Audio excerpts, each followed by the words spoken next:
Hola, buenas noches a todos. Antes que nada, gracias por acompañarnos en esta sesión mensual por parte de la MED. Como sabemos, actualmente nuestro presidente es el doctor Ale Ismael González y nuestra vicepresidenta es la doctora Caro Hernández.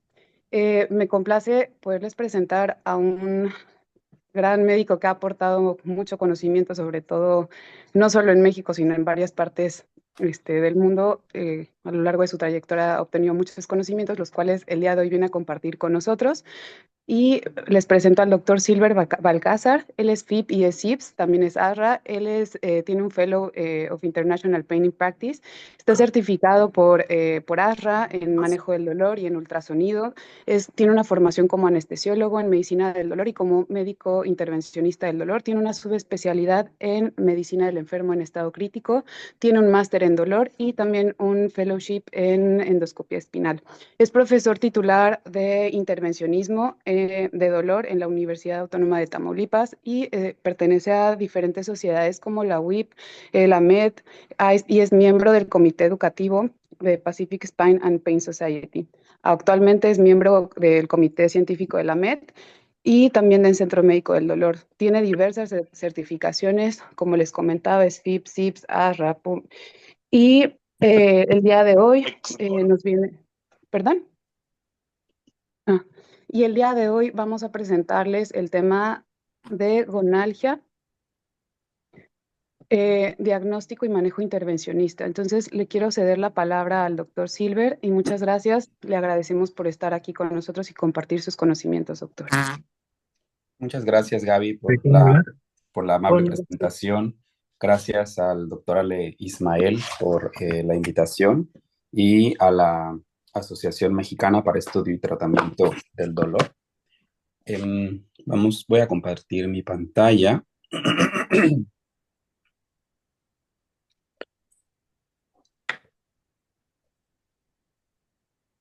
¿Me comentas, por favor, si se ve bien?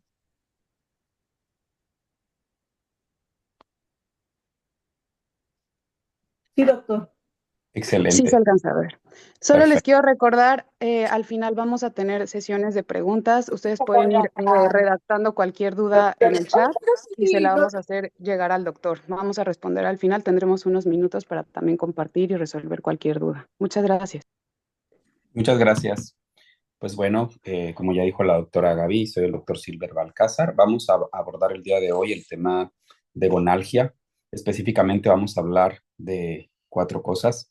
Uno, generalidades y antecedentes de la enfermedad degenerativa de la rodilla. Dos, el abordaje ecográfico diagnóstico. Tres, vamos a abordar la parte de la inervación y la denervación y vamos a hablar algunos aspectos de crioanalgesia también.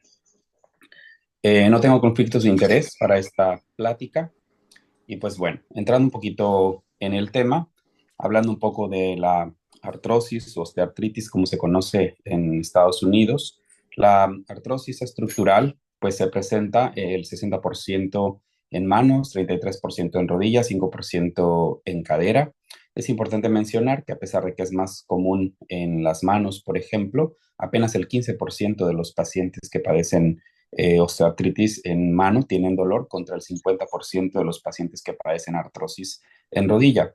Es mucho más común en hombres y mujeres, más o menos un 68 versus un 52%, dependiendo de los estudios. Y pues bueno, eh, hay más o menos 6.5 casos de dolor por cada 1.000 habitantes mayores de 65 años por afección de rodilla, 2.1 casos por cada 1.000 de cadera y 2.4 por mano. Hablando un poquito de la epidemiología, pues bueno, vamos a ver algunos aspectos importantes, como por ejemplo las características base del Colegio Americano de Reumatología en su estudio de corte check, pues se observó que es más común en mujeres. La edad promedio de aparición es entre los 55 años, es más o menos la edad promedio.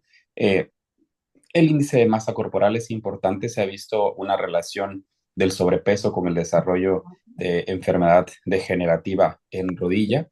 Y pues bueno, al momento del diagnóstico observamos los puntajes en total de WOMAC Pain, FUSH, función y rigidez de 25, 33 y 32% respectivamente. Entonces, Hablando un poquito de los factores de riesgo, por ejemplo, observamos en este estudio que el sobrepeso, por ejemplo, incrementa 1,98 veces la probabilidad de padecer artrosis, así como la obesidad un 2,66%. Hablando, por ejemplo, de las lesiones previas de rodilla, como se mencionó anteriormente, el 55% las personas a los 55 años pues tienen como que la edad promedio de aparición de artrosis. Sin embargo, en personas que tienen lesiones previas de rodilla, podemos tener hasta un 1,91 veces más probabilidad de padecer artrosis, y esto es independiente de la edad. Como bien hemos mencionado, las mujeres pues tienen por ahí unos ratios de 1,68, y al parecer el tabaquismo tiene un factor protector, lo cual pues puede estar un poquito en duda si entendemos un poquito la fisiopatología de la enfermedad.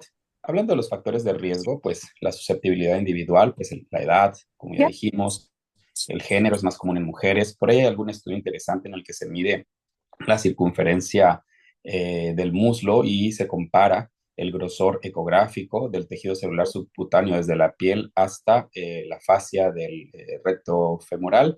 Y pues bueno, la relación que es menor de 1 se suele relacionar con mayor probabilidad de padecer artrosis, y es por ello que va pues el tema de la adiposidad y los factores genéticos. Los factores genéticos en realidad sí existen algunos genes que están involucrados en el desarrollo Papi, ¿cómo? de esta patología.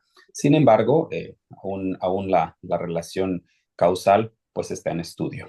Hablando, por ejemplo, de la biomecánica, el trauma repetitivo, el uso repetitivo, malignidad son factores de riesgo asociados con enfermedad degenerativa. Pues bueno, hay muchos papers que hablan sobre la fisiopatología de la rodilla. Básicamente son algunos factores en los que debemos de enfocarnos. Los factores humorales, por ejemplo, las citoquinas, que juegan un papel importante en la activación y en la apoptosis de los condrocitos, que básicamente es uno de los factores más que destacan en la fisiopatología de la enfermedad. En la figura de la izquierda, por ejemplo, vemos estructuras sanas. En la figura de la derecha, pues observamos por ahí algunas alteraciones anatómicas, macroscópicas, como la pérdida y fractura del cartílago, como el daño de los meniscos, como la ruptura y daño de los ligamentos cruzados. Pero algo súper importante que hay que considerar, pues, es el engrosamiento de la membrana sinovial. De hecho, también hay algunos estudios ecográficos en los que se puede detectar la presencia de enfermedad degenerativa temprana, incluso antes de que haya cambios radiológicos, y pues eso tiene relación con el grosor de la membrana sinovial, que como sabemos, pues juega un rol súper importante en la fisiopatología de la enfermedad. Hablando un poquito, por ejemplo, de la función muscular, se sabe que cuando tenemos una función muscular intacta o cuando tenemos un fortalecimiento del músculo cuádriceps, por ejemplo, se relaciona con un factor protector para desarrollar artrosis. A su vez, por ejemplo, en la artrosis existe un reflejo que se llama reflejo muscular inhibitorio artrogénico, que esto básicamente es una respuesta inhibitoria presináptica que hace que los músculos, específicamente el cuádriceps, pues tengan una disminución de la activación, que a su vez se refleja con una disminución pues de la fuerza y una disminución de la ganancia de la función del mismo, comprometiendo pues más el efecto sobre la artrosis. Entonces, es por ello que muchos estudios o muchas estrategias terapéuticas van enfocadas al fortalecimiento del cuádriceps. Si observamos, por ejemplo, muy bien esta imagen, vamos a darnos cuenta que la superficie del cartílago, por ejemplo, obedece a muchas zonas. Por ejemplo, hablando de la superficie articular, sabemos que más o menos en el cartílago hialino, el 5% del total del tejido corresponde a condrocitos, el otro 95% pues corresponde a los agrecanos, que son los proteoglicanos de la matriz. Y el cartílago, a su vez, pues se va a dividir en tres diferentes zonas: la zona superficial, zona media y la zona profunda. Y pues vamos a obtener o vamos a observar los condrocitos perfectamente ordenados. pero existe una región, el tide mark, que es más o menos como el borde de la playa, si ustedes observan, y esto lo toman como el océano y esto como la superficie, pues el tide mark es como una zona de transición en donde vemos algunos condrocitos calcificados. Esta parte es importante debido a que cuando existe enfermedad degenerativa, pues se pierde en realidad este límite entre la superficie y la playa. Existe una invasión vascular y una invasión ósea. También es importante, por ejemplo, mencionar el hueso subcondral. El hueso subcondral juega uno de los papeles más importantes debido a que la pérdida, por ejemplo, de la elasticidad o rigidez del hueso subcondral se relaciona con una disminución de la absorción de las fuerzas de impacto y pues bueno, es parte de la fisiopatología de la enfermedad degenerativa. Para entender también lo que está pasando a nivel humoral, pues debemos entender que existen pues un equilibrio entre las citoquinas o factores de crecimiento y citoquinas inflamatorias, pero también debe existir un equilibrio entre las células que producen hueso y aquellas que lo reabsorben. Por ejemplo, un equilibrio entre los osteoclastos y los osteoblastos. Para, para no hacer tan cansada esta charla, debemos enfocarnos en los osteoblastos. Los osteoblastos son los responsables en su mayoría del exceso de la formación de hueso y una disminución de la producción o de la diferenciación de osteoclastos, apoptosis de osteoclastos, disminución de la sobrevida e incremento de la sobrevida de los osteoblastos se relaciona con la hipertrofia ósea que caracteriza a la enfermedad degenerativa. Las interleucinas, por ejemplo, sabemos que una de las protagonistas es la interleucina 1, que a su vez pues, causa la producción y activación de interleucina 6, factor de necrosis tumoral alfa, y a su vez pues, la producción de algunas enzimas que pues, van a degradar la matriz. Se supone que todas estas citoquinas, en específico la endotelina 1, juega un rol importante.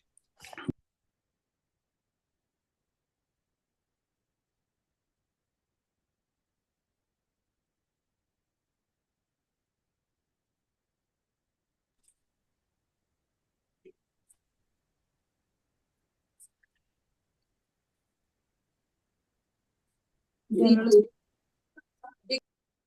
ya no lo escuchamos, doctor. Si puede activar su micrófono, por favor, doctor.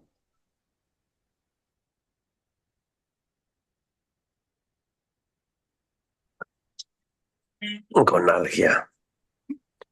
Lo que tú tienes, gonalgia. Perdón, el doctor está teniendo un problema. En un momento continuamos. Un momento, por favor.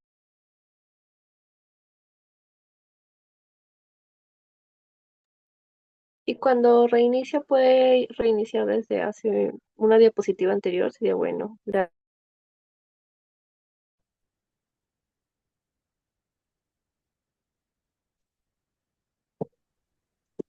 Bueno, vamos a hacer.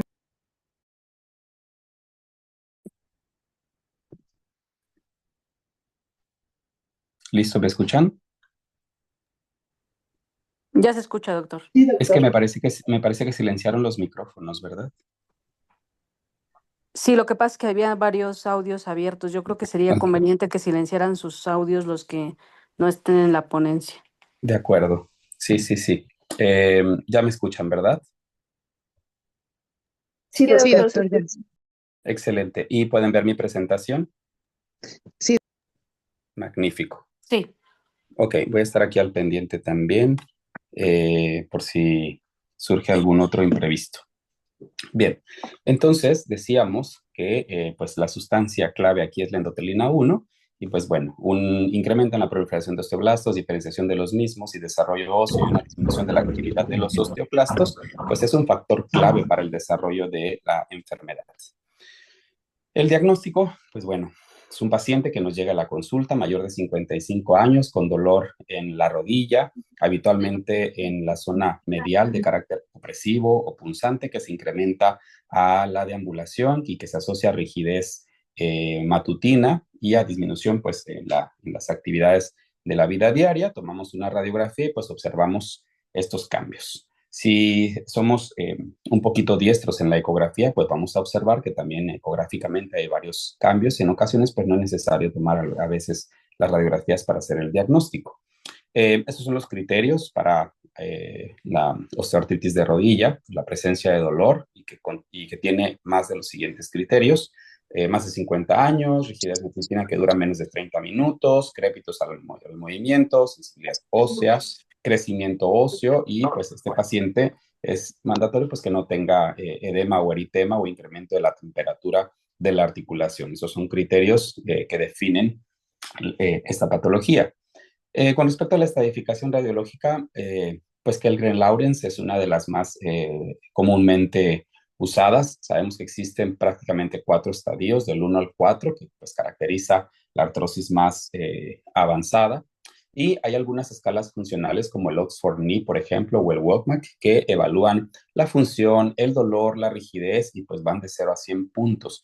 Siempre que se hace algún tipo de estudio, en el caso de WOMAC, por ejemplo, es importante siempre considerarlo, debido a que es un buen parámetro que evalúa otras variables y para ver la evolución. Por ejemplo, cuando hacemos una evaluación ecográfica de esta patología, pues vamos a darnos cuenta que pues, hay presencia de osteofitos marginales, hay incompetencia de los ligamentos menisco-femorales, en ocasiones podemos ver hipertrofia de la membrana sinovial, hay un aumento, por ejemplo, en el líquido de la cavidad articular, etcétera.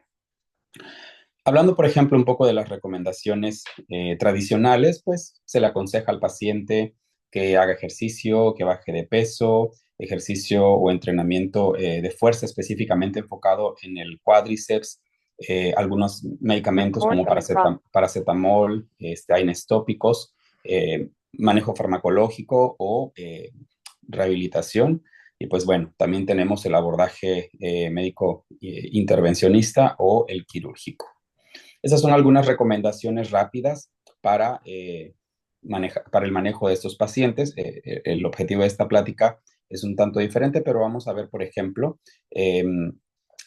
los pacientes que tienen artrosis sin comorbilidades, pues se recomiendan intervenciones biomecánicas, corticoides intraarticulares, dice aquí la guía. La verdad es que actualmente ya están en desuso, cada vez se usan menos o no deberían usarse, sobre todo con el advenimiento de las técnicas regenerativas. AINES, específicamente paracetamol, aunque también se recomiendan algunos COX-2 y algunos neuromoduladores, debido a que algunos pacientes con artrosis pues, pueden presentar dolor de carácter neuropático. Ahora bien, hablando un poquito de la exploración ecográfica de la rodilla, pues vamos a observar, vamos a colocar al paciente en decúbito supino, vamos a poner una almohadita por abajo de la rodilla para tener una flexión de 20 a 30 grados y colocamos el transductor en posición sagital y en transversal. La posición sagital nos permite evaluar la patela y el tendón cuadricipital. Sabemos que el tendón cuadricipital se llama cuadricipital porque está formado por 4 tendones, de superficial a profundo, tendón del recto femoral, tendón del vasto medial y vasto lateral y tendón del vasto intermedio, la parte más inferior. Esa es la primera imagen que debemos evaluar. En posición transversa, pues vamos a evaluar los tendones del vasto intermedio, vasto lateral, vasto medial y tendón del recto femoral. Si colocamos el transductor, por ejemplo, por arriba del tercio superior de la rodilla, vamos a ver un músculo, en el caso del recto femoral, un músculo redondo con 2 septos en el interior. Esto es lo que se evalúa en la primera posición sagital. Y posteriormente vamos a incrementar la profundidad para evaluar el receso suprapatelar. ¿Qué es lo que estamos observando aquí? Observemos un transductor lineal en posición sagital colocado sobre la patela, pues vamos a observar el tendón cuadricipital, los tendones que hemos dicho, recto femoral, vasto lateral, vasto medial, vasto intermedio, la grasa suprapatelar, la grasa prefemoral y el receso suprapatelar, que en este caso pues tiene un poco de líquido, lo cual a veces puede ser normal. Y pues bueno, hacemos la evaluación en esta parte. Es importante mencionar que para hacer un abordaje intraarticular es más o menos, rotamos el transductor en posición transversa justo sobre el receso suprapatelar y hacemos el ingreso de lateral a medial.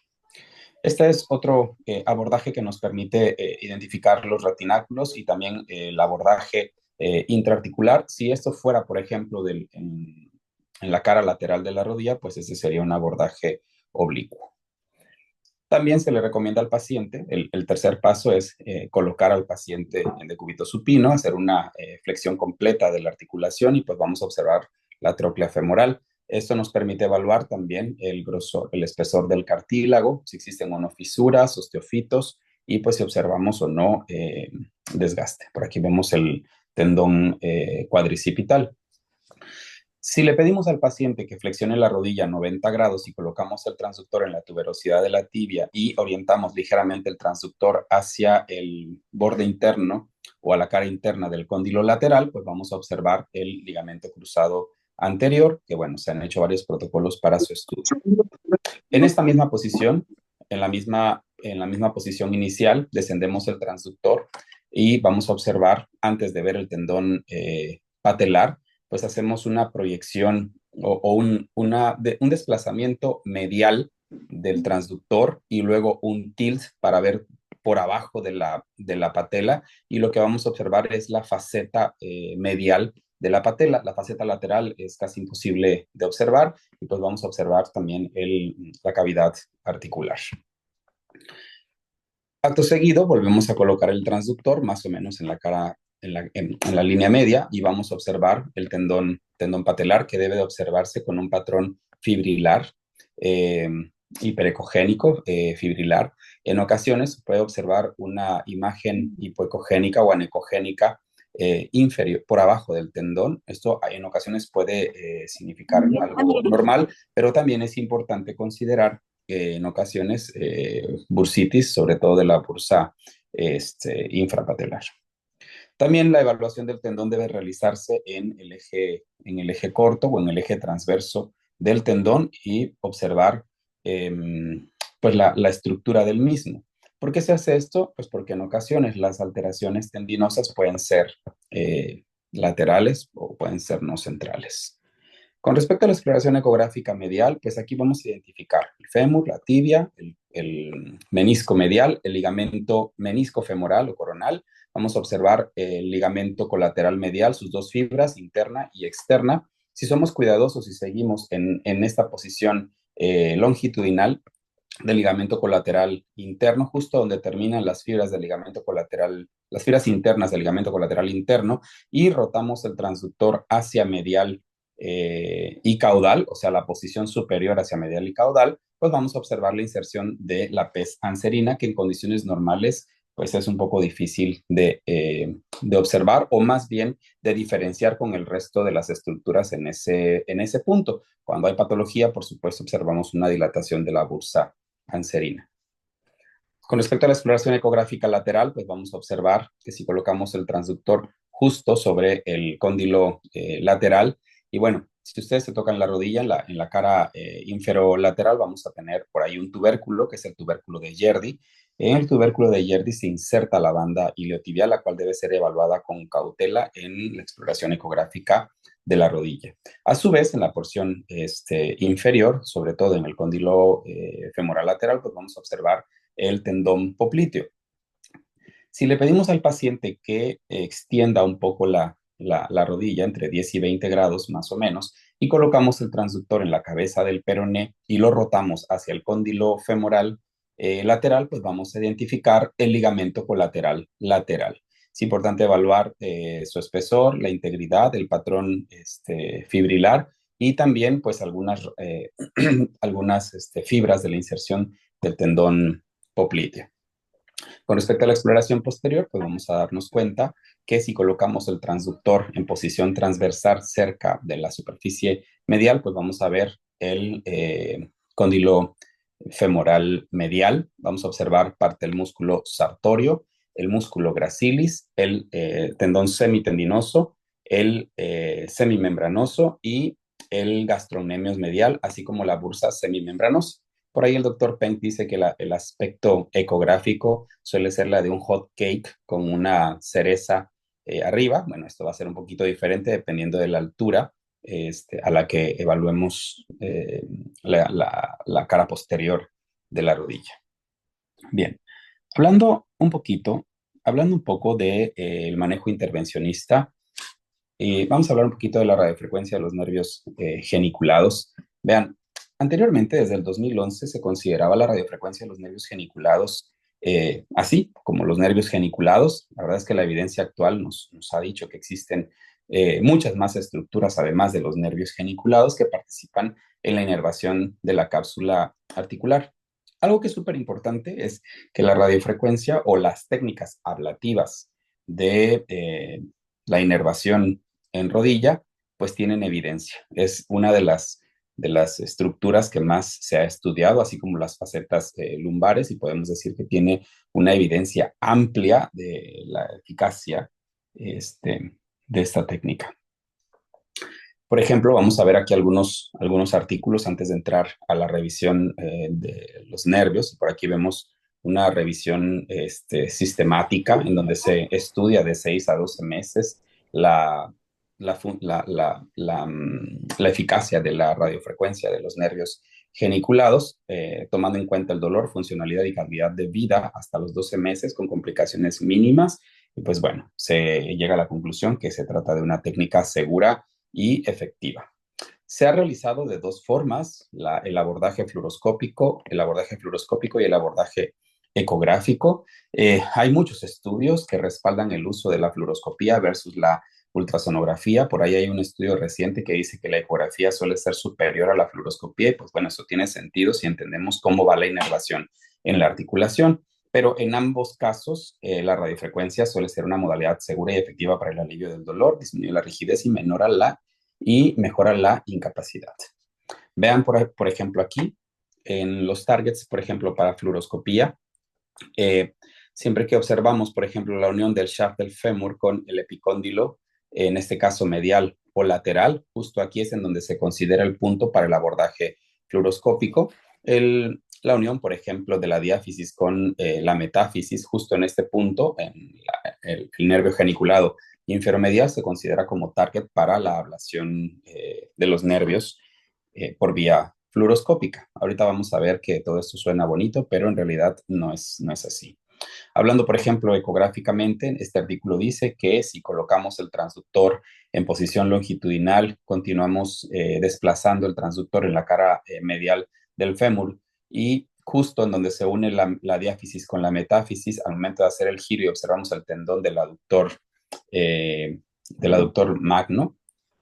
largo, en este punto es en donde se hace la ablación, hablando por ecografía. Y bueno, anteriormente, como el concepto era hacer una ablación en un solo punto porque se creía que era solamente un nervio, pues se consideraba igual encontrar la arteria geniculada superomedial, inferomedial, superolateral, hacer la ablación justo lateral a la arteria y listo, teníamos una denervación de la articulación, nada más alejado de la realidad.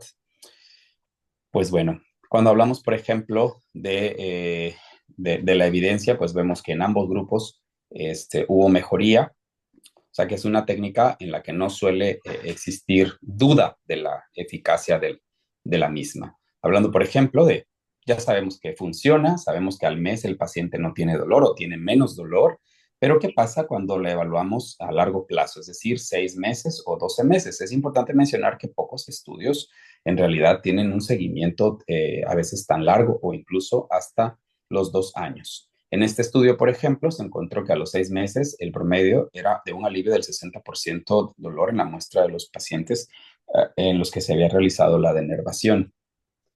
Ok, entonces aquí vemos otro estudio, por eso les comentaba al principio que hay mucha evidencia de la función, de la eficacia, perdón, de la denervación de la rodilla. Es un paper en el que se evalúa la denervación bipolar versus la denervación monopolar. Es una revisión sistemática. Se encuentra en la conclusión que la denervación bipolar suele ser superior a la denervación monopolar. Recientemente se han agregado otras tecnologías como la radiofrecuencia enfriada, que básicamente lo que hace es una lesión térmica a 80 grados en el tejido por más o menos 150 segundos, aunque el seteo es a 60 grados, la temperatura de ablación del tejido circundante suele ser de 80 grados, con resultados pues bastante buenos. Este es un artículo relativamente reciente del doctor Bhatia. Es un artículo muy bonito. Les sugiero que lo revisen. Aquí viene básicamente resumido el target, la evidencia y todo lo que se sabe hasta el momento de la denervación de rodilla. Él considera esta tabla en donde también se hace un estudio, pues como podemos observar, hay muchos estudios de radiofrecuencia enfriada.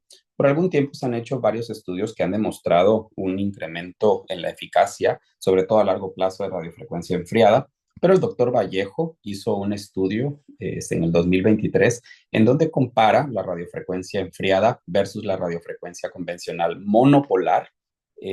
Pero vean, sabemos que, por ejemplo, cuando hacemos radiofrecuencia enfriada, utilizamos cánulas de 17 gauge con punta activa de 4 milímetros, se setea el equipo a 60 grados, pero en realidad sabemos que la ablación es a 80 grados en el tejido circundante por 150 segundos, que es el seteo tradicional de la máquina de Culif.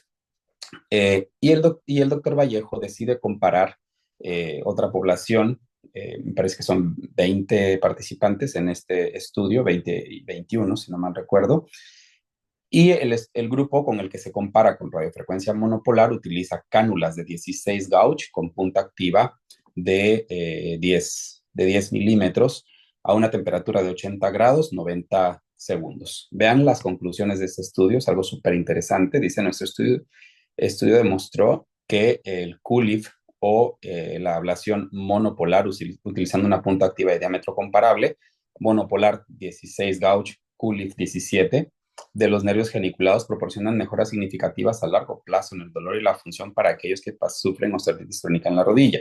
Esto es importante porque, dice, nuestro estudio no demostró diferencias estadísticas entre los dos grupos, que significa que al tiempo que se evaluó, seis meses, no existía diferencia estadísticamente significativa en cuanto a la rigidez y a la mejoría del dolor en ambos grupos. Entonces, el doctor Vallejo dice, vean las conclusiones, dice, teniendo en cuenta los beneficios de ambas terapias, los médicos pueden querer equilibrar los beneficios potenciales más duraderos de ambos tratamientos utilizados en este estudio frente al costo de las tecnologías. Es decir, si tienes Culif, pues úsala. Sabemos que es una técnica bastante efectiva. Si no tienes Culif, utiliza cánulas gruesas. Y pues bueno, él demostró que el efecto suele ser equiparable y no existe diferencia significativa a largo plazo usando radiofrecuencia monopolar versus radiofrecuencia bipolar. Y entonces, pues la evidencia nos dice que sí funciona, nos dice que cualquier técnica que realices, si la realizas por fluoroscopía, si la haces por ecografía, si la haces con Culif, si la haces monopolar con cánulas gruesas, si la haces, si haces crío, por ejemplo, vas a tener un efecto analgésico, pues satisfactorio. Entonces, existe evidencia para todo. De ahí empezamos a pelearnos por cuál técnica es mejor, si 3 targets, 6 targets. Actualmente hay un estudio que está corriendo de 10 targets. Obviamente se tiene que comparar con la basal o con los estudios iniciales para determinar si es o no superior a una u otra técnica. ¿Okay? Todo empezó con el doctor Choi en el 2011. La verdad es que el doctor Choi fue duramente criticado por todos los médicos del dolor del mundo, pero él fue el que sentó el precedente de que la radiofrecuencia o la denervación por radiofrecuencia convencional funcionaba en pacientes con gonalgia crónica. Él en su serie de casos, en sus estudios más bien, en su ensayo, hubo el 56%, 59% de mejoría, de más del 50% de reducción del dolor en sus casos intervenidos. Y pues bueno, él decía que teníamos que tomar los 3 puntos, los puntos que vamos a ver a continuación. En el 2019, este doctor Louis Foncoeur hizo un estudio en cadáveres para determinar si los targets por fluoroscopía eran los correctos o no lo eran. Y se dio a la tarea, por ejemplo, de identificar los nervios, los pintó con 0.5 mililitros de azul de metileno. Dijo que 0.5 mililitros de azul de metileno eran suficientes para pintar las raíces nerviosas y realizaron un mapeo de los nervios geniculados y encontraron, por ejemplo, que los nervios se encontraban en la parte más posterior y más caudal, incluso en la unión de la metáfisis con la epífisis y en la parte más posterior. Vean aquí la tinción con azul de metileno que se realiza. Y estos son los targets que ellos proponen para fluoroscopía. Observen, por ejemplo, la imagen A. Las imágenes de arriba son las agujas del doctor Choi. Las imágenes o la propuesta actual es la que se toma en cuenta en este estudio cadavérico. Observen en la AP, por ejemplo. Vean aquí cómo los nervios pues están un poco más caudal, más en la unión de la metáfisis con la epífisis, y en la vista posterior ellos sugieren que la lesión se debe realizar en la parte más posterior, muy cercano al condilo femoral, específicamente en el tubérculo del aductor. Estos son los targets que se proponen, y pues bueno, hasta aquí todo está perfectamente bien, pero tenemos todavía un problema, porque ellos proponen una lesión y pues, los estudios cadavéricos actuales demuestran que en realidad la inervación suele ser un poco diferente. El doctor Vallejo con el doctor Orduña Walls hicieron este estudio cadavérico en 2017 para hacer un mapeo de los nervios que participan en la inervación de la cápsula articular. Después el doctor Peng en 2018 también hizo un estudio anatómico de la inervación de la cápsula anterior. Y pues bueno, esos son algunos de los hallazgos. Para resumir un poquito lo que estos doctores encontraron, pues en el aspecto, por ejemplo, anterolateral, vean bien, de medial a lateral o de anterior a posterior, los nervios que participan en la inervación son el vasto lateral, la rama lateral del vasto intermedio, la rama articular del nervio fibular, fibular, y el nervio geniculado superolateral.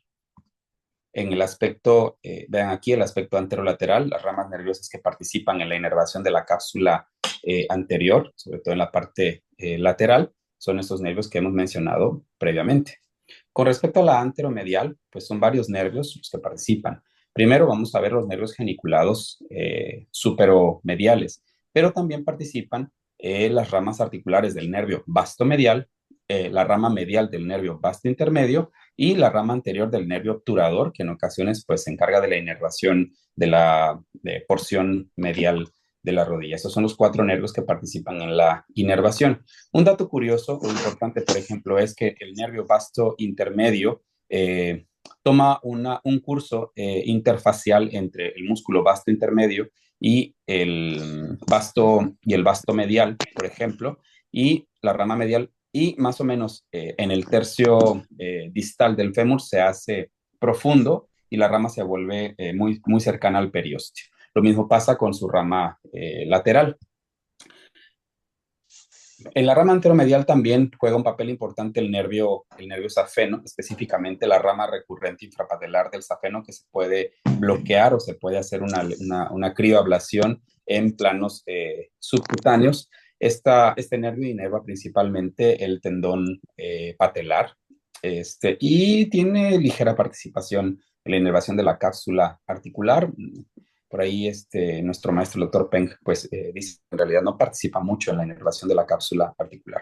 Todos conocemos este diagrama es del maestro, el doctor Philip Peng, fue el mapeo actual de los nervios geniculados. Si ustedes observan, por ejemplo, la cara antero lateral, pues vamos a observar cómo los nervios vasto lateral siguen un curso un poco más superficial, específicamente entre 0.8 y 1.1 centímetros desde el periósteo. Y si ustedes observan, pues básicamente se encarga de la inervación de la cápsula anterior y de la patela. Esto es importante para efectos de denervación patelar. Pero también observamos los demás nervios, la rama lateral del vasto intermedio, el nervio geniculado superolateral y las ramas articulares del nervio fibular común. Con respecto, por ejemplo, a la cara antero superomedial, pues observamos algunos nervios que ya hemos dicho previamente, ¿no? La rama infrapatelar recurrente del safeno, el nervio geniculado superomedial, el nervio o las ramas articulares del nervio vastomedial y la rama medial del nervio vasto intermedio. Y con respecto a la porción inferomedial, pues el nervio geniculado inferomedial, y también se considera la rama infrapatelar recurrente del safeno como parte de la inervación del cuadrante anteroinferior medial. Ahora, es importante considerar, por ejemplo, que cuando hacemos una denervación, actualmente existe la tendencia a una denervación segmentaria o regional. Es decir, si nosotros dividimos la rodilla en 4 cuadrantes, supermedial, inframedial, superolateral, inferolateral, y el paciente, por ejemplo, nos dice, tengo dolor en la cara medial de la rodilla, es válido denervar únicamente el cuadrante supermedial e inferomedial, no hacia el superolateral o el inferolateral. Me pasó comentarles que, por ejemplo, la inervación del inferolateral está dada por el nervio fibular recurrente y el nervio geniculado inferolateral. Más o menos este se bloquea a 1 centímetro caudal del tubérculo de Yerdi. Habitualmente no se hace por el riesgo o por el miedo de la lesión de la rama motora, porque pues, está muy cerca el nervio fibular común. Sin embargo, hay muchos estudios en los que recientemente pues, se está haciendo este nervio sin ningún tipo de complicación. Habitualmente el dolor en los pacientes, como hemos dicho, suele ser medial. Entonces la evidencia, hay mucha evidencia de la denervación de rodilla con los diferentes targets. Ahora bien, la técnica, por ejemplo, la técnica es de lo más sencillo. Si ustedes toman el transductor, un transductor lineal, por supuesto, y colocan el transductor, aquí el doctor Peng dice que pongan al paciente, que haga un 4 con la rodilla, por ejemplo, y ponen al paciente con el transductor en posición longitudinal. Vamos a observar la diáfisis, la metáfisis y la epífisis. Justo donde se une la metáfisis con la diáfisis, pues aquí está el network, es decir, toda la red de nervios que hemos observado anteriormente. Ahora, una recomendación, por ejemplo, es que en el eje longitudinal, pues midamos la profundidad de la piel hasta donde se supone que hemos encontrado la unión de la metáfisis con la diáfisis, hacemos una rotación del transductor y pues podemos observar exactamente a la misma profundidad el network. Esto es válido si y solo si tenemos cuidado de no tener suficiente presión en los tejidos, porque cuando hacemos un cambio o cuando hacemos la rotación del transductor, podemos presionar con un poco más de fuerza y perder un poco la parte de la profundidad. Es importante mencionar que tampoco es necesario encontrar la arteria geniculada, aunque sí suele ser un punto de referencia importante. ¿Y por qué? Pues porque según los estudios cadavéricos sabemos que todo el network pasa exactamente por aquí. Ahora, algo súper importante de mencionar es que la posición del transductor no suele ser exactamente en posición transversa con respecto al fémur, sino que por lo general hacemos un desplazamiento, más bien una rotación del transductor hacia caudal, de tal manera que el transductor más o menos quede en esta posición.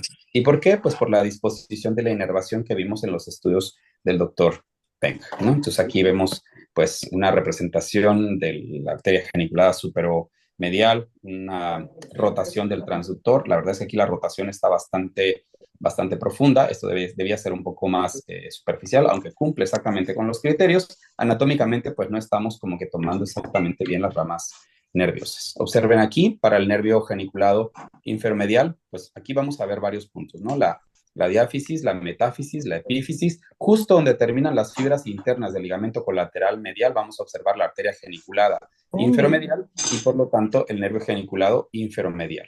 El abordaje o el bloqueo se realiza en el tercio posterior habitualmente.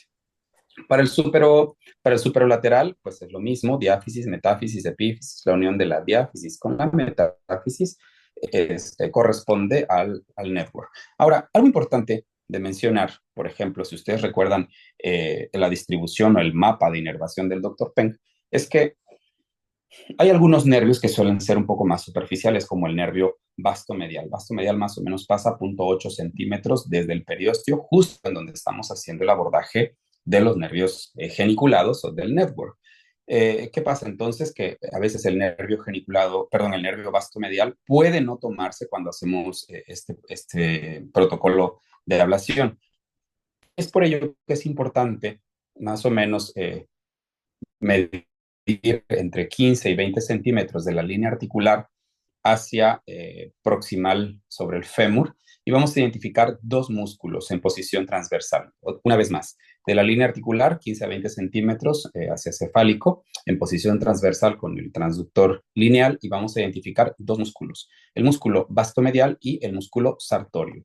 Las ramas articulares del nervio vastomedial suelen estar no entre la fascia, más bien la mayoría de los individuos está intramuscular y se suele hacer el abordaje de anterior a posterior en plano para hacer una radiofrecuencia pulsada o crioablación en este punto. Con esto estaríamos cubriendo ese nervio que se encuentra pues a 0.8 centímetros del periósteo. Ahorita vamos a ver una representación de esta imagen, justo en este punto, justo como se observa aquí en la salida del canal de los aductores. Recuerden que aquí no está el safeno. Recuerden que en este punto, en la salida del canal de los aductores, el safeno se ha vuelto un poco más profundo con respecto a la arteria y el nervio vasto medial suele ser un poco más superficial. No así si lo hacemos en el fémur proximal, en donde pues el nervio safeno acompaña a las ramas terminales del nervio femoral, como son pues vasto medial, vasto lateral, vasto intermedio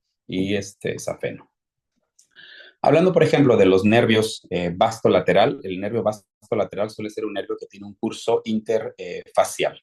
En el caso del nervio vasto lateral, pues observamos al músculo vasto lateral, al músculo vasto intermedio y sigue un curso en el plano interfacial. Lo mismo, por ejemplo, que las ramas del nervio vasto intermedio, lateral y medial, pero más o menos en el tercio distal del fémur, estas ramas se vuelven muy cercanas al periósteo y estas sí se pueden tomar cuando hacemos la ablación tradicional al momento de tocar el hueso. Por aquí vemos las ramas mediales, por ejemplo, del vasto intermedio por arriba del tercio distal del fémur. La rama infrapatelar,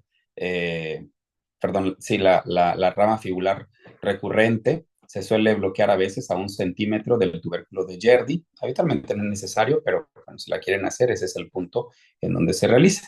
El doctor Penck dice, bueno, de acuerdo a la distribución de la inervación, se recomienda realizar 3 lesiones, una anterior, una media y una más posterior, haciendo un giro del transductor con ligera rotación caudal y habitualmente en plano. ¿Sí? Ahora, siguiendo, por ejemplo, esta distribución de los nervios, pues se ha planteado o hemos planteado una forma de hacer una denervación. La verdad es que lo único que se hace es modificar la parte superior. Vean aquí, por ejemplo, en esta técnica tenemos las cánulas 1 y 2 que corresponden a una cánula que se encuentra más posterior, una cánula más anterior en el mismo eje, siguiendo esta distribución y pues bueno, hacemos una lesión de más o menos 2.5, 3 centímetros, una cánula 3 y 4 para hacer una ablación bipolar del nervio geniculado inferomedial, 1 o 2 cánulas para el superolateral y una cánula más en el vasto medial. Al comprobar, por ejemplo, la superficie de esta técnica puede ser equiparable o incluso superior a algunas lesiones como las lesiones de crioablación o radiofrecuencia enfriada. Esta es la disposición de esta técnica. Observen la prueba que se hace, por ejemplo, en la pechuga de pollo, la disposición de las cánulas exactamente paralelas, una que queda más anterior, la otra que queda en el tercio posterior, y pues bueno, se cierra un circuito en esta disposición y hace una lesión mucho más grande. Esta es una imagen de un paper que se está revisando, y pues observen aquí la cánula 5, que corresponde al nervio vasto medial de la línea articular, 15 a 20 centímetros por arriba en posición transversal, en plano. Vean aquí el músculo sartorio, el músculo vasto medial, la colocación de la punta de la aguja, aquí hacemos comprobación motora sobre todo, y pues observamos por ahí el movimiento del músculo vasto medial. Cánula 1 y 2, vean, una anterior a la otra, la primera, la segunda cánula, más o menos la distancia entre la punta de la cánula 2 con la distancia de la cánula 1 es más o menos de 2 centímetros, pero en realidad la distancia entre el inicio de la punta activa y el final de la misma, de la cánula 2, suele ser apenas de 1 centímetro. Es por eso que se cierra el circuito bipolar en esta proyección. Hacemos una ablación bipolar tradicional, es decir, una más céfalica y una más caudal, en donde el nervio geniculado pues quede exactamente a la mitad, todas en el tercio, perdón, esta en el tercio posterior. Al observar la comprobación por fluoroscopía, pues vemos la distribución de las cánulas exactamente donde pues anatómicamente discurre la inervación. Vean aquí, por ejemplo, cuando hacemos una comparación sabemos que la lesión por radiofrecuencia enfriada suele ser de 1 centímetro, esférica. La lesión por crioablación suele ser de 1 centímetro. En las pruebas, por ejemplo, que se realizan con gel o con sandía, La lesión por crío suele ser de 1.5, 1.8 centímetros de largo por 1 centímetro de ancho, pero la realidad es que en el paciente este es el tamaño real del ice ball, una longitud de 1.15 centímetros y un ancho de 0.67 centímetros. Aún así, es una lesión pues bastante grande. Con respecto a la crioneurólisis, pues todos sabemos que la crioneurólisis se utiliza el efecto Thomson, que consiste en la salida de un gas presurizado de un sitio de menor diámetro a uno de mayor diámetro, causando un enfriamiento de los tejidos circundantes. Este es literal el efecto Thomson. Lo que hace es que dependiendo del gas que utilicemos, usamos dióxido de carbono u óxido nitroso, pues la temperatura de ablación va a ser de menos 69 grados, menos 88 grados respectivamente. Los equipos de crío actualmente pues tienen el sensor de temperatura y nos permite saber exactamente la temperatura a la que estamos realizando la ablación. Y pues bueno, si colocamos el CryoProbe, la criosonda, justo en el target, la verdad es que aquí no cambia mucho. Si colocamos justo en el target, pues vamos a realizar 2 lesiones con una duración de 2 a 3 minutos y un tiempo de defrost de 30 segundos. Observen por aquí el tamaño del ancho del ice ball, el largo del ice ball, cuando lo hacemos con gel, pues sabemos que eso no se reproduce en el cuerpo humano. Yo me he tomado el tiempo de medir las bolas de hielo en la superficie del periósteo y pues observamos que el tamaño es un poco inferior, sin embargo suele ser superior a cualquier lesión monopolar. Hacemos 2 lesiones en el inferomedial, 2 o 3 lesiones en el súpero medial, 2 a 3 lesiones en el súpero lateral, perdón. Aquí tenemos pues una galería de fotos. Algo importante a considerar, por ejemplo, es que existen en realidad pocos estudios que evalúan la duración del efecto de la crioneurólisis en la gonalgia. En una análisis retrospectivo que se está analizando, hemos visto que, bueno, se sabe que teóricamente la duración del efecto es de 4 meses como máximo. Sin embargo, hemos visto mejoría significativa del dolor incluso al año.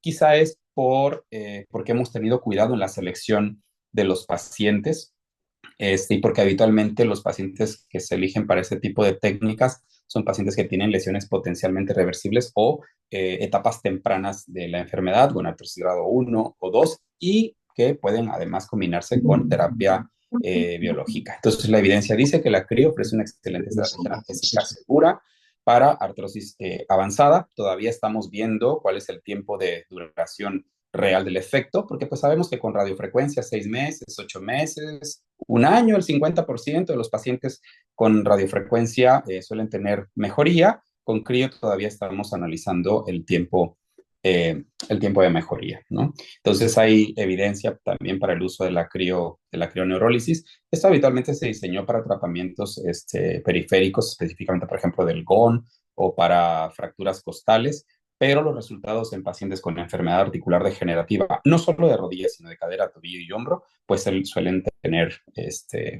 ser eficaces. Pues bueno, no quiero terminar la charla sin mencionar los pacientes que, por ejemplo, tienen por ahí dolor patelofemoral. Hay algunas técnicas por ahí descritas, específicamente pacientes con artroplastía total de rodilla o con pacientes con artrosis patelofemoral. Y pues bueno, la denervación básicamente se hace con 2 nervios, las ramas del vasto medial, ramas del vasto lateral e intermedio, y más o menos hacemos un mapeo como si fuese un reloj a 60 grados, es decir, a las 2 del reloj y a las 11 del reloj colocamos 2 cánulas de radiofrecuencia de 20 gauge, punta curva, guiadas por ecografía. Hacemos 1 o 2 lesiones a 80 grados durante 90 segundos y listo, han denervado la patela. Ahora bien, estas son las técnicas, pues, son las técnicas de denervación con las que estamos familiarizados, pues, la mayoría de los algólogos, pero sabemos que podemos administrar varias sustancias en la rodilla, ¿no?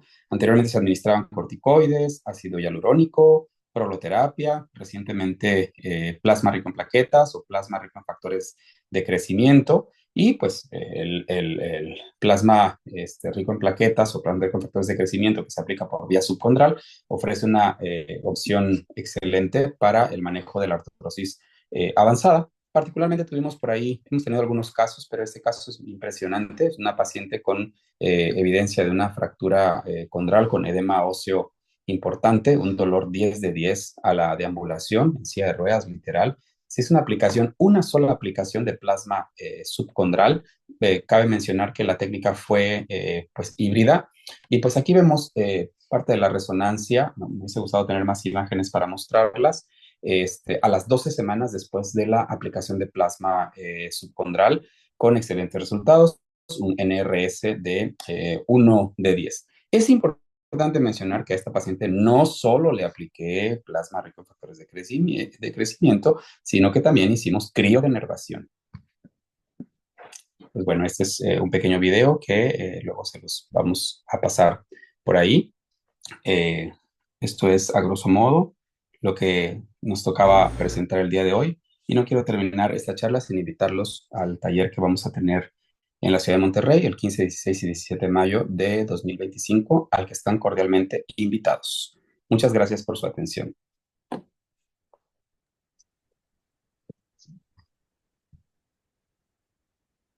Si tienen alguna pregunta, estoy abierto a ellas.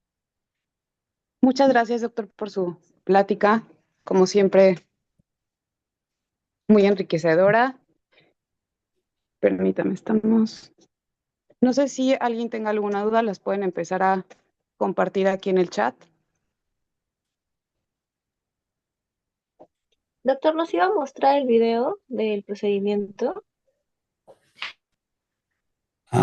Sí, solo que es un video un poquito, me parece que es un poquito largo y ya me pasé un poquito del tiempo. Luego les pasamos por ahí la liga para que lo puedan ver. Mi Ok, estimado gracias. doctor Balcázar, buenas noches y un saludo a todos compañeros. Gracias, lo felicito como siempre por esta excelente presentación. Mi estimado, bueno, usted sabe que yo como trauma es lo que veo, rodilla, ¿no? Yo tengo una duda que siempre me ha inquietado en relación a la colocación de las puntas y se lo he preguntado en varios cursos a otros colegas y no me han dado una respuesta muy precisa. Me refiero a que sí, es la metáfisis, la unión de la metáfisis, donde está la arteria, etcétera. Ese punto queda claro. Lo que usted menciona en el sentido del tercio posterior es lo que a mí me inquieta mucho. Si hacemos un plano digamos, en el plano del reloj, haciendo un corte transversal del fémur, en donde termina el fémur y empieza la metáfisis, si lo vemos desde la rodilla, estamos hablando, o sea, desde la tibia, pues desde el frente, estaríamos hablando que las puntas deben quedar a las 8 de la noche y 4 de la tarde. ¿Se refiere para el superomedial, doctor? Sí, mi doc, para el superomedial y superolateral. O sea, si nos paramos de frente al paciente, estaríamos hablando que el tercio posterior corresponde a las 8 de la noche y a las 4 de la tarde aproximadamente, ¿no? Esa es mi duda. O nos quedamos a las 10 de la noche y 2 de la tarde en el reloj. Esa es mi gran pregunta. Siempre tengo la misma inquietud. Ya entendí cómo va la pregunta. A ver, déjame ver si podemos, ya entendí cómo va. Sí, a ver. Si me permites, Gaby, voy a compartir la pantalla. Adelante.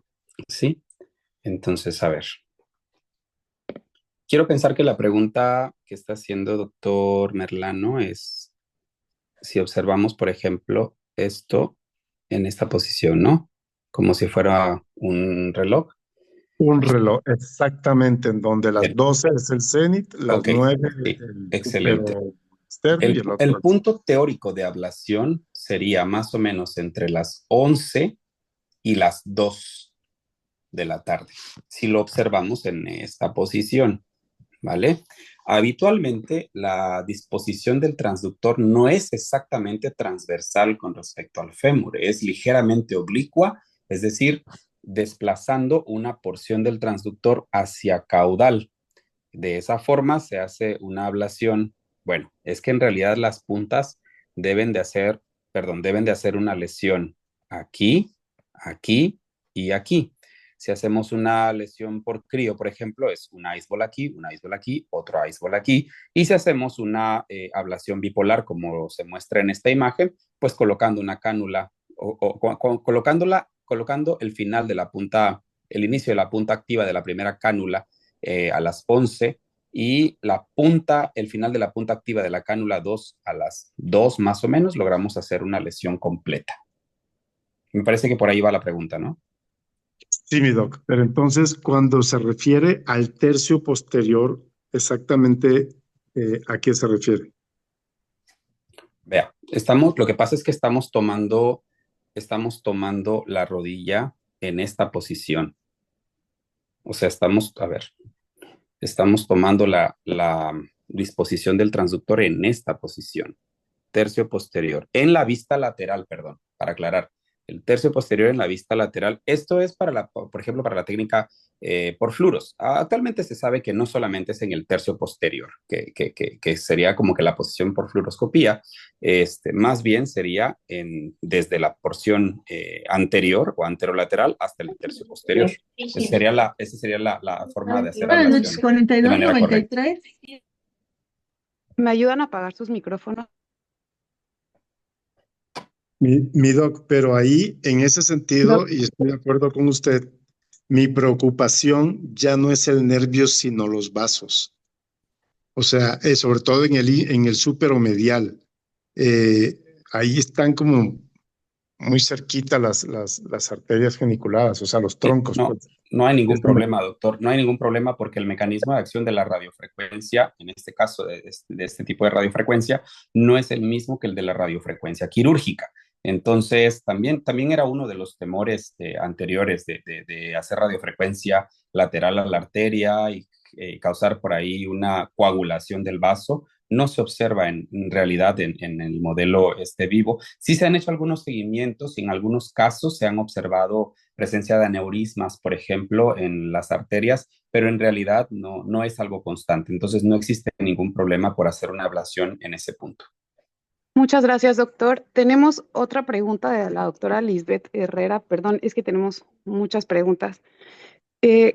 La doctora Liz pregunta, en un modelo de dolor de la cápsula anterior secundario a prótesis total de rodilla, según su experiencia, ¿qué método de neurablación utilizaría?